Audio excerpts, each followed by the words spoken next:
Katonda talimba w'omwesiga Coco Must Shine wuuyo yeeyemu emmotoka empya. Ngenda kuteerako stories za mirundi ebiri. Inspirational story ya Dush bwe yabadde ng'awa obujulizi owa Pastor Bugembe ku nsonga eya cancer.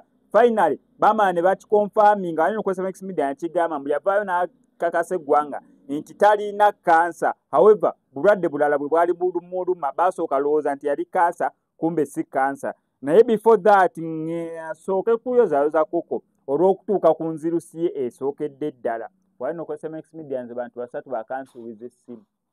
Nayagala dda S20 okudda waggulu ba iPhone 11 okudda waggulu maama bakansuubiza abantu ba mirundi esatu essimu egaani. Kati waliwo ansindikidde wano n'agamba SMX oba wazimbye katima okubutayita story ya Coco konze nga nzimbira ky'omutima olaba simu eyagaana okubeera ng'abantu bagimpa. Njagala essimu iPhone 11 okudda waggulu ba S20 okudda waggulu olw'ekika kya content omulala gwe njagala okubeera nga ntuusaako naye maama.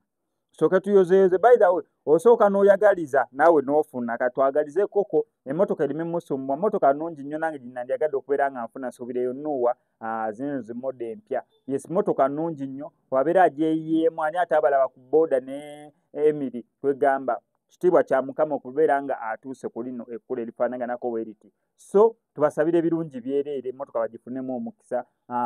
Then emboozi ya Dush yankutteko ng'ali mu church wa Pastor Wilson Bugembe nayo bwetu bwetambula. Naye nga sinabera nga njikuteerako subscribe nga gwe wange omunooni gw'ogusoose. Tuwane tubeera serious naye nga tetuli serious. Twasalawo okubeera abasiru just by choice. Yes, simply because tuli basiru just by choice okubeera abasiru. Sabasawo ne bangamba Dush no oyinza okuba oyina ki cancer. Nentuuka nga was so stressed nenga kati ngenda kubeerawo ntya already I'm asthmatic ate Katonda ompadde ne cancer ngenda kubeerawo ntya. So I went to Cancer Institute because we bakusindika emulago ku Cancer Institute 100% obeera oyina cancer just asoba bagala confirming nga type kye ya cancer gy'oyina. Nentuuka mu Cancer Institute nali mpuliriza lwimba Pastor Buganga Mukama nkooye empeke n'empiso mpulira mbikooye. I reached there musawo ne bankebera ne banzija muno. I had pus in my neck ne bagajjamu then results ne zikomawo. I did not have cancer. Ekitiibwa n'ettendo nkiddiza Mukama. Hallelujah.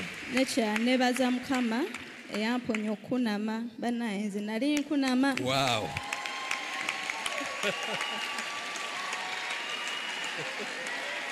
Amen. Amen. Nali nkunama. Nga tali lugoye lwesiswala kwambala because I was disappointed in my past relationship kati nga siina kyentya nga nkunama era nebaza Mukama kinalokoka nakkiriza Mukama okubeera omulokozi wange.